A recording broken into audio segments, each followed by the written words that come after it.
10⁻31 kg आता है। Electron बहुत छोटा होता है तो फिर भी उसके पास कुछ ना कुछ मास है। उसके बाद क्या है कि जो मास होता है, मास का एसआई यूनिट क्या होता है, मास का एसआई यूनिट केजी किलोग्राम होता है। अगर हम सीजीएस यूनिट की बात करें तो सीजीएस यूनिट में वो ग्राम होता है। तो अगर मास की बात करें तो मास से क्या होता है कि हम अलग अलग चीज़ें गिनने के लिए फॉर वेइंग पर्पस हम क्या करते हैं, वेइंग पर्पस से हम एक्चुअली मास का क्या यूटिलाइजेशन करके अलग अलग चीज़ों को मेजर करते हैं। अगर हम वेट की बात करें तो वेट क्या होता है, तो वेट एक्चुअली क्या है, weight is equal to mg। तो mg ये क्या है, एक्चुअली फोर्स है।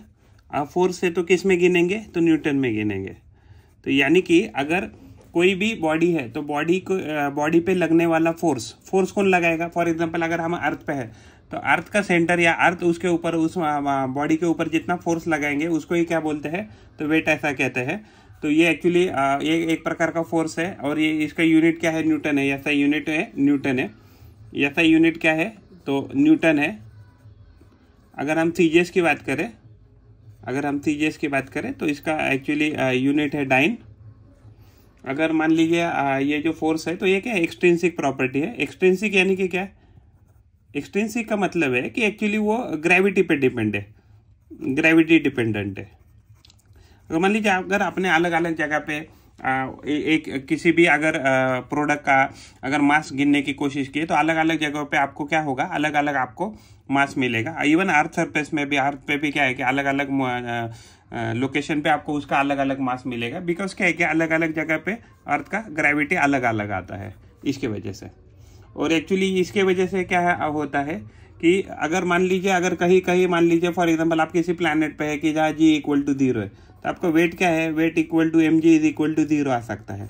लेकिन आपका मास क्या है, मास कहीं भी आपको 0 नहीं आ सकता है। लेकिन जो आपका वेट है यानी कि उस पर लगने वाला फोर्स क्या है, तो उस पर लगने वाला फोर्स 0 आ सकता है। तो अगर मान लीजिए तो एक्चुअली वेट अभी आपको कभी मेजर करना है तो अभी स्प्रिंग बैलेंस जो होता है, तो स्प्रिंग बैलेंस मेथड से हम वेट को क्या कर सकते हैं, तो या वेइंग मशीन से वेट बैलेंस, स्प्रिंग बैलेंस बोलिए या वेइंग मशीन बोलिए, तो इससे हम क्या कर सकते हैं, तो उसका वेट मेजर कर सकते हैं। मास एंड वेट की अगर हम बात करें तो मास और वेट की अगर बात करें तो एक्चुअली जो मास होता है, तो मास होता है वो पूरे यूनिवर्स में क्या होता है, यूनिवर्स में आपको क्या मिलेगा, कांस्टेंट मिलेगा। तो मास चेंज नहीं होगा।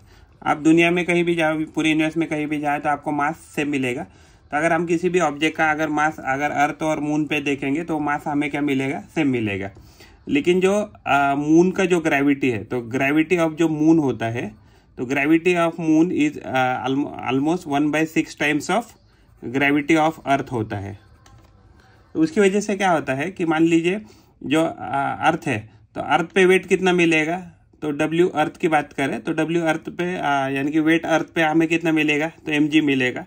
तो वही अगर हम W मून की बात करें तो यानी कि अगर वही वेट अगर हम मून पे देखें तो ये क्या हो जाएगा, m इंटू जी कितना है वहाँ, g/6 है, राइट।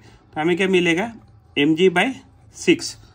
तो यानी कि जो भी हमें वेट मिलेगा मून पे, तो वो वेट कैसे मिलेगा हमें, तो हमें वो वेट मिलेगा weight on earth divided by 6। तो ये कहाँ मिलेगा वेट, हमें वेट ऑन मून पे मिलेगा। तो देखिए एक्चुअली वेट क्या है कि प्लेस टू प्लेस डिफर करेगा, और वेट किस पे डिपेंड करता है, तो वेट ग्रेविटी पे डिपेंड करता है। जितना ग्रेविटी का वैल्यू चेंज होगा वैसे आपका जो वेट है ऑब्जेक्ट का तो वो चेंज हो जाएगा, लेकिन मास थ्रू आउट द यूनिवर्स क्या रहेगा, कांस्टेंट रहेगा। फ्री फॉल का कंसेप्ट क्या होता है, तो फ्री फॉल में क्या होता है, फ्री फॉल में मान लीजिए आपके पास एक ऑब्जेक्ट है, या मान लीजिए अर्थ है, और अर्थ के किसी ऊपर के हिस्से से अगर हम किसी ऑब्जेक्ट को छोड़ दें नीचे, तो ये एक्चुअली ये ऑब्जेक्ट क्या हो जाएगा, नीचे गिरना चालू हो जाएगा। तो इसके ऊपर कौन सा फोर्स लग रहा है, तो सिर्फ ग्रेविटी का फोर्स लग रहा है, राइट। तो एक्चुअली इसके ऊपर एक अपोजिशन फोर्स लग रहा है एयर फ्रिक्शन का अपोजिट साइड में, तो एयर फ्रिक्शन लग रहा है।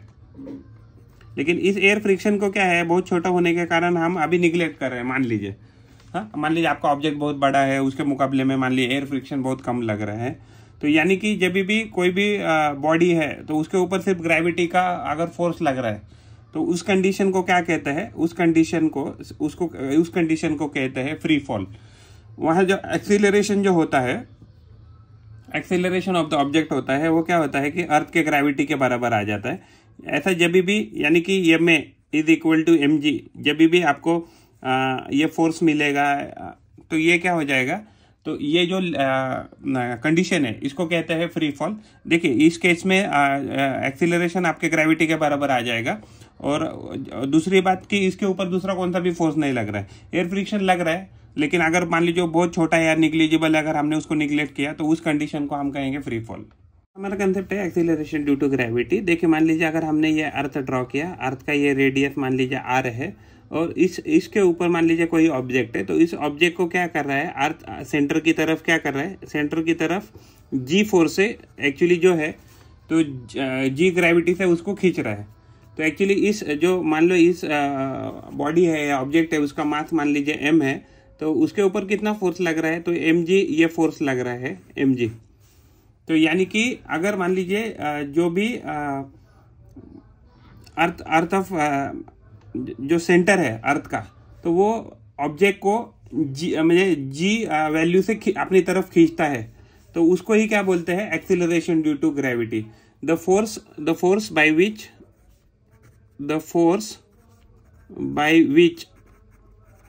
The earth attracts the body, the force by which the earth attract the body, इसको ही क्या कहेंगे, एक्सीलरेशन ड्यू टू ग्रेविटी कहेंगे। इसकी वेलोसिटी क्या होती है, मान लीजिए कोई तो प्लैनेट है, तो प्लैनेट क्या करता है, तो प्लैनेट एक्चुअली हर ऑब्जेक्ट को अपने सेंटर की तरफ खींचता रहता है। तो मान लीजिए अगर हम किसी ऑब्जेक्ट को, मान लीजिए ये सरफेस है किसी प्लैनेट का, अगर उसको ऐसे क्या फोर्स से फेंके तो क्या हो जाएगा कि वो इस जो उसका ग्रेविटेशनल जो फोर्स है या ग्रेविटी है, तो उस ग्रेविटी को तोड़कर एक्चुअली बाहर निकल जाए ऑब्जेक्ट। तो इस वेलोसिटी को कह सकते हैं एस्केप वेलोसिटी। तो एस्केप वेलोसिटी में क्या होगा, जो भी ग्रेविटेशनल फोर्स लग रहा है उस ऑब्जेक्ट को, तो वो उसको तोड़कर यानी कि उसकी लिमिट क्रॉस करके आगे निकल जाए, उसके बाहर निकल जाए। उसके बाद क्या हो जाएगा, इस बॉडी पे इस जो भी प्लैनेट है उसका क्या नहीं लगेगा, तो ग्रेविटेशनल फोर्स नहीं लगेगा। हाँ, तो इसको ही बोलते हैं एस्केप वेलोसिटी। और जो एस्केप वेलोसिटी होती है तो उसका फार्मूला होता है square root of 2 × gm divided by r। तो r क्या है, तो r इसमें एक्चुअली जो प्लैनेट है, तो प्लैनेट का रेडियस है, m क्या है, मास ऑफ द प्लैनेट है, और g क्या है, ग्रेविटेशनल कांस्टेंट है। अगर इसमें मान लीजिए अर्थ की अगर हम बात करें v एस्केप, अगर सब वैल्यू डाल दे अर्थ के रिलेटेड, तो ये वैल्यू निकल के आएगी 11.2 किलोमीटर पर सेकंड। तो ये अर्थ के केस में है, यानी कि अगर हम किसी ऑब्जेक्ट को अर्थ के सरफेस से 11.2 किलोमीटर के स्पीड से मिनिमम अगर बाहर एक्चुअली उसको प्रोजेक्ट करे, तो यानी कि वो क्या हो जाएगा, जो भी अर्थ का जो ग्रेविटेशनल फील्ड है उसको तोड़कर निकल जाएगा। नेक्स्ट कंसेप्ट है सेंट्रीपिटल फोर्स। तो सेंट्रीपिटल फोर्स क्या होता है, मान लीजिए कोई भी ऑब्जेक्ट मान लीजिए सर्कुलर मोशन कर रहे हैं, अगर वो सर्कुलर मोशन करते वक्त एक्चुअली क्या रहता है कि उसको उसके ऊपर कंटिन्यूसली एक फोर्स क्या होता है ना, उसको सेंटर की तरफ खींचता रहता है। विदाउट सेंट्रीपिटल फोर्स क्या है, तो कोई भी ऑब्जेक्ट सर्कुलर मोशन कर ही नहीं सकता है। तो एक्चुअली ये जो फोर्स है कि जो सेंटर की तरफ लग रहा है, कि जो उसको सर्कुलर मोशन करने के लिए कंपेल कर रहा है या फोर्स कर रहा है, तो इसको बोलते हैं सेंट्रीपिटल फोर्स। तो जो सेंट्रीपिटल फोर्स होता है तो उसका वैल्यू आता है mv²/r।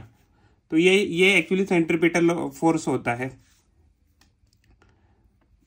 तो एक्चुअली ये जो है सेंट्रीपिटल फोर्स, तो ये क्या करेगा, हमेशा जो बॉडी है या ऑब्जेक्ट है उसको हमेशा कंपेल करेगा उसके अराउंड घूमने के लिए। फॉर एग्जांपल अगर हम मून और अर्थ की बात करें, तो अर्थ क्या कर रहा है, अर्थ अपने अराउंड मून को कंपेल कर रहा है घूमने के लिए। या ऐसे भी बोल सकते हैं कि अर्थ के एक्चुअली मास और रेडियस की वजह से क्या है, ग्रेविटी की वजह से मून उसके अराउंड रिवॉल्व कर रहा है। तो इस फोर्स को क्या बोलते हैं, तो इस फोर्स को बोलते हैं सेंट्रीपिटल फोर्स। या हमेशा टुवर्ड सेंटर रहेगा और वो कंपेल करेगा ऑब्जेक्ट को गोल गोल घूमने के लिए। ये जो सेंट्रीपिटल फोर्स है, इसमें ये जो फार्मूला है mv²/r, तो एक्चुअली ये क्या है, ये m जो है वो मास ऑफ द ऑब्जेक्ट है, v जो है तो ये वेलोसिटी है, ऑब्जेक्ट का जो भी वेलोसिटी है गोल गोल घूमने का ये है, और ये जो r है तो ये जो डिस्टेंस है बिटवीन, मान लीजिए ये मान लो यहाँ का ये ऑब्जेक्ट रखा है और ये मान लीजिए अर्थ है, अर्थ और मून की अगर बात करें तो ये जो डिस्टेंस है, तो ये सेंटर टू सेंटर जो डिस्टेंस है इसको r ऐसे कहते हैं। जो फोर्स है वो किस में गिना जाएगा, न्यूटन में, फोर्स न्यूटन में गिना जाएगा। ये केपलर्स लॉ क्या है, तो केपलर्स लॉ में क्या हो गया था, एक्चुअली मान लीजिए हमारा सन है, तो सन के अराउंड जो अर्थ है वो अर्थ क्या है, तो एक इलिप्टिकल ऑर्बिट में घूमती है। तो एक्चुअली अराउंड द सन जो अर्थ है, अर्थ कैसे घूम रही है, तो इलिप्टिकल ऑर्बिट में। तो एक्चुअली ये केपलर का पहला लॉ है। तो एक्चुअली जो इलिप्स क्या होता है ना, जो भी इलिप्टिकल जो भी ऑब्जेक्ट होता है तो उसके पास कितने फोकस होते हैं, उसके पास 2 फोकस होते हैं। तो मान लीजिए अगर इसमें मान लीजिए फोकस ये भी हो सकता है ये, तो इन दोनों में से एक फोकस पे क्या रहेगा, सन अवेलेबल रहेगा, और उसके अराउंड जो अर्थ है, तो अर्थ क्या रहेगा, अर्थ उसके अराउंड एलिप्टिकल ऑर्बिट में घूमती रहेगी। ये फर्स्ट लॉ है केपलर का। केपलर सेकंड लॉ क्या था, केपलर सेकंड लॉ था, मान लीजिए ये इलिप्टिकल ऑर्बिट है जिसमें मान लीजिए अर्थ घूम रही है, और एक्चुअली कहीं एक फोकस पे मान लीजिए सन है, या इस फोकस पे मान लीजिए सन है। तो हम प्रिज्यूम करते हैं कि सन मान लीजिए यहाँ है, और मान लीजिए हमारा जो मून है सपोज यहाँ है। तो एक्चुअली पहले मान लीजिए मून कहीं, हमारा अर्थ यहाँ है, सॉरी अर्थ यहाँ है, यहाँ अर्थ आ गई है बाद में। तो एक्चुअली मान लीजिए सन यहाँ है, तो मान लीजिए टी टाइम में, तो टी टाइम में क्या हो गया, मान लीजिए अर्थ यहाँ से यहाँ तक आ गई। तो यहाँ आने के बाद उसने क्या किया कि इतना एरिया स्वीप किया या कवर किया, राइट। तो उसके बाद अगर मान लीजिए सेम समय में अगर हम बाद में अगर देखें, तो मान लीजिए अर्थ यहाँ पहुँच गई सेकंड पोजीशन पे, ये फर्स्ट पोजीशन था, मान लीजिए सेकंड पोजीशन था, और सेकंड पोजीशन से मान लीजिए थर्ड पोजीशन, यानी कि यहाँ मान लीजिए टी टाइम लग गया और यहाँ से भी टी टाइम लग गया।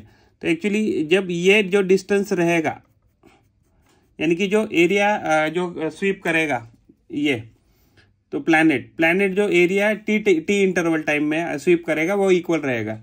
तो इक्वल इंटरवल टाइम में क्या होगा, इक्वल इंटरवल टाइम में area swept by the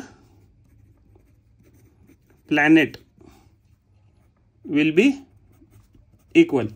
actually ये प्रूव करके दिखाया था ये केपलर सर ने। तो इसमें क्या होता है कि मान लीजिए अगर प्लैनेट अगर बहुत नज़दीक है किसी भी इसके बाजू में, मान लीजिए सन के बाजू में, तो वो क्या करेगा, जितना नज़दीक रहेगा उतना उसका स्पीड ज़्यादा रहेगा, जितना क्लोजनेस ज़्यादा रहेगा उतना उसका स्पीड ज़्यादा रहेगा। और जितना मान लीजिए अगर प्लैनेट यहाँ आ गया, तो अगर बहुत ज़्यादा दूर हो गया, या मान लीजिए यहाँ है तो यहाँ क्या हो जाएगा, ये बहुत ज़्यादा दूर हो जाएगा, तब उसका स्पीड क्या हो जाएगा, तभी जो प्लैनेट है तो प्लैनेट का स्पीड कम हो जाएगा या रिड्यूस हो जाएगा, जिससे क्या हो जाएगी, जो इक्वल एरिया जो स्वीप करने का कंडीशन है, तो एरिया जो है, तो एरिया स्वीप करने का जो भी एरिया है वो क्या हो जाएगा, तो वो इक्वल हो जाएगा। उसकी वजह से वो मेंटेन करेगा अपना जो भी एरिया, उसको इक्वल इंटरवल टाइम में स्वीप करना है। इसका थर्ड लॉ क्या था, मान लीजिए अर्थ एलिप्टिकल ऑर्बिट में घूम रही है अराउंड द सन, तो एक फोकस रहेगा सन का या ए फोकस रहेगा, तो हम यहाँ प्रिज्यूम करते हैं कि सन यहाँ रहेगा और ये डिस्टेंस रहेगा मान लो ए बी, और ये मान लीजिए अर्थ घूम रही है यहाँ, सपोज हमारा अर्थ ऐसा घूम रहा है, रोटेट कर रहा है। तो इस केस में क्या हो जाएगा कि मान लीजिए एक कंप्लीट राउंड कंप्लीट करने के लिए अर्थ को मान लीजिए टी टाइम लग रहा है, तो टी टाइम लग रहा है, तो ये जो टाइम रहेगा तो ये क्या है, तो ये जो टाइम पीरियड का जो स्क्वायर है वो हमेशा डायरेक्टली प्रोपोर्शनल रहेगा ए बी। ये डिस्टेंस कितना है ए बी, तो इसका जो मीन डिस्टेंस है उसके क्यूब के बराबर रहेगा। तो टाइम पीरियड ऑफ द किसी भी प्लैनेट, अगर अर्थ की बात करें तो अर्थ में भी यही फॉर्मूला यूज हो जाएगा। तो एक्चुअली ये जो उसका मान लीजिए ये जो भी डायमीटर है, तो उसका जो मीन जो ये आएगा, हम रेडियस कह सकते हैं इसको। एक्चुअली ए बी बाई 2 करेंगे तो ये एक इनडायरेक्टली क्या बन जाएगा, तो रेडियस बन जाएगा। तो रेडियस जो होता है, तो जो भी एलिप्टिकल ऑर्बिट में घूमने का, तो उसका क्या होता है, T square is directly time period जो होता है उसका स्क्वायर, और जो रेडियस रहता है तो उसका क्यूब, ये क्या रहता है, ये डायरेक्टली प्रोपोर्शनल में रहते हैं। ये केपलर का थर्ड लॉ था। नेक्स्ट प्रॉब्लम लिया है, a stone is thrown vertically upward with initial velocity u reaches a height h before coming down, show that the time taken to go up is the same as the time taken to come down. तो ये हमें prove करके दिखाना है। मान लीजिए अगर हमने कोई ऑब्जेक्ट है, अगर मान लीजिए वो u वेलोसिटी से ऊपर फेंका है, तो फाइनली उसकी वेलोसिटी v इक्वल टू क्या हो जाएगा, 0, क्योंकि वहाँ जाके एग्जैक्टली वो कितना डिस्टेंस कवर कर लेगा। तो मान लीजिए ये डिस्प्लेसमेंट है वो h कवर कर लेगा। तो ये क्या होता है, हमारा जो काइनेमेटिक से जो इक्वेशन होता है वो क्या होता है, तो ये होता है v is equal to u plus A T, दूसरा क्या होता है s is equal to U T plus 1/2 G T square, right. तो ये हमारा इक्वेशन 1 है, ये हमारा इक्वेशन 2 है। तो अगर मान लीजिए इस केस में मान लीजिए जो हमारा u है, अगर इक्वेशन 1 की बात करें तो u क्या हो जाएगा, u हो जाएगा v माइनस ए टी हो जाएगा। तो हम क्या करेंगे, इसको इक्वेशन 2 में डालेंगे, तो s हमारा क्या आ जाएगा, तो s आ जाएगा, u के बजाय हम क्या डालेंगे, v minus A T into T plus 1/2 G T square. Okay, तो ये क्या आ जाएगा, we T minus A T square plus half ji T square, ये आ गया।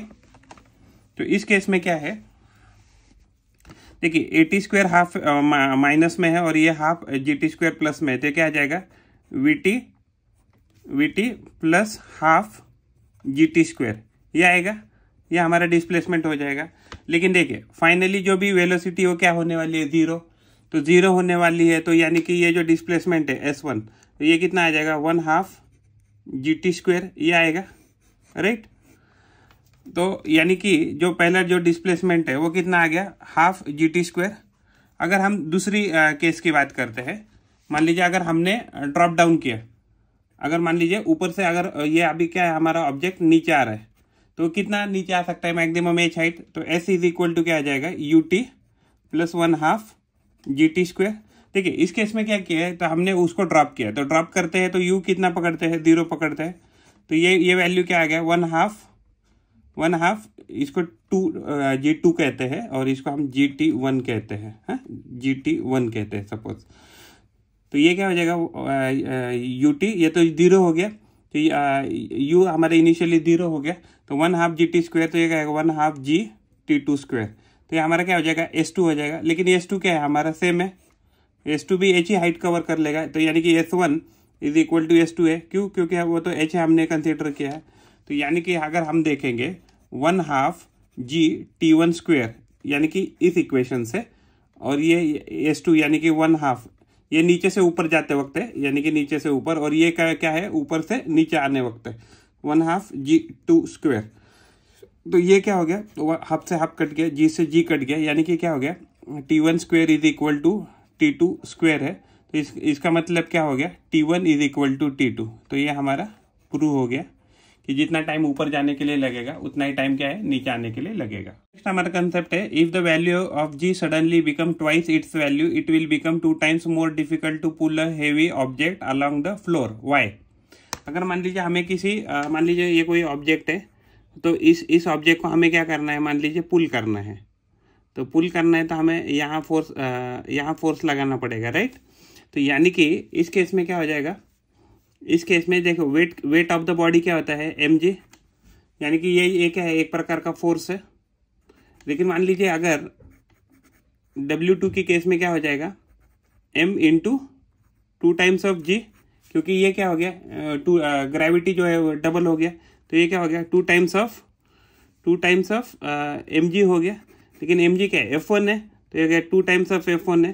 तो यानी कि अगर ग्रेविटी अगर बढ़ रही है तो हमें क्या करना पड़ेगा, डबल फोर्स लगाना पड़ेगा। तो अगर हमें कभी भी पुल करना है किसी भी ऑब्जेक्ट को, तो हमें क्या करना पड़ेगा, हमें डबल फोर्स लगाना पड़ेगा। तो it will become more difficult for us to pull object. अगर किसी प्लैनेट का या किसी जगह का, पर्टिकुलर जगह का मान लीजिए अगर ग्रेविटी बढ़ता है, तो हमें उस ऑब्जेक्ट को मोशन में लाने के लिए, उसको रोकने के लिए हमको डबल मेहनत या डबल फोर्स लगाना पड़ेगा। नेक्स्ट कंसेप्ट है, ग्रेविटी जीरो हो ग्रेविटी जो है वो सेंटर पे जाके क्या हो जाता है, जीरो हो जाता है, या अदरवाइज तो ग्रेविटी जीरो हो जाता है। तो मास ऑफ द जो मास है ऑब्जेक्ट का, तो मास भी क्या हो जाएगा, सॉरी उसका वेट जो है mg, तो वेट भी क्या हो जाएगा, तो जीरो हो जाएगा। तो ये कैसे होता है, तो एक्चुअली जो ग्रेविटी होता है, तो ग्रेविटी का फॉर्मूला होता है स्क्वायर रूट ऑफ ग्रेविटी का फॉर्मूला होता है gm है, ग्रेविटी का फॉर्मूला होता है gm divided by r square, ये फॉर्मूला होता है। तो एक्चुअली क्या होता है ना कि मान लीजिए ये आपका अर्थ है, अर्थ का ये मान लीजिए रेडियस है r है, और उसके ऊपर कोई तो ऑब्जेक्ट है। तो एक्चुअली अगर मान लीजिए इसके ऊपर कोई ऑब्जेक्ट है, मान लीजिए ये ऑब्जेक्ट हमने यहाँ इसको प्लेस कर दिया, तो एक्चुअली कहाँ अर्थ सरफेस पे है, तो एग्जैक्टली कहाँ है, r डिस्टेंस पे है। तो मान लीजिए ये जो भी डिस्टेंस है यहाँ का कहाँ से मेजर होता है, सेंटर ऑफ अर्थ से। तो मान लीजिए ऑब्जेक्ट नीचे नीचे नीचे आते आते कहाँ आ गया, सेंटर ऑफ अर्थ पे आ गया। तो सेंटर ऑफ अर्थ पे आ गया तो आर क्या हो गया, ऑलमोस्ट जीरो हो गया। तो उस केस में क्या हो गया, तो जी क्या हो जाएगा, ऑलमोस्ट जीरो हो जाएगा, ऑलमोस्ट जीरो हो जाएगा। क्यों, क्योंकि आर क्या है, जीरो हो जाएगा। तो इसकी वजह से क्या होता है कि अगर जो जी है तो जी का वैल्यू जीरो हो जाएगा, क्योंकि ये किस पे डिपेंड है, g is inversely proportional to 1/r square, इस पे डिपेंड है। तो यानी कि अगर अर्थ सरफेस पे कोई, अर्थ सरफेस के सेंटर पे अगर कोई ऑब्जेक्ट रखा रहेगा, तो उसका मास क्या हो, उसका एक्चुअली वेट क्या हो जाएगा, तो उसका वेट जो है वो जीरो हो जाएगा, क्योंकि वो जी है वो इनवर्सली प्रोपोर्शनल टू है r स्क्वायर के, इसके लिए। तो उसकी वजह से क्या हो जाएगा कि अगर आप कभी ऑब्जेक्ट अगर सेंटर पे रखते हैं अर्थ के, तो उसका जो भी वजन है, जो भी उसके ऊपर लगने वाला फोर्स है, वो क्या हो जाएगा, तो जीरो हो जाएगा। तो अगर आप सेंटर पे अगर कोई ऑब्जेक्ट रखते हैं अर्थ के सेंटर पे, तो उसका ये क्या हो जाएगा, वेट mg, तो ग्रेविटी तो जीरो है, तो इसका वेट कितना हो गया, सेंटर पे जीरो आ जाएगा। आपको ये फार्मूला याद रखना है, g is equal to acceleration due to gravity का फार्मूला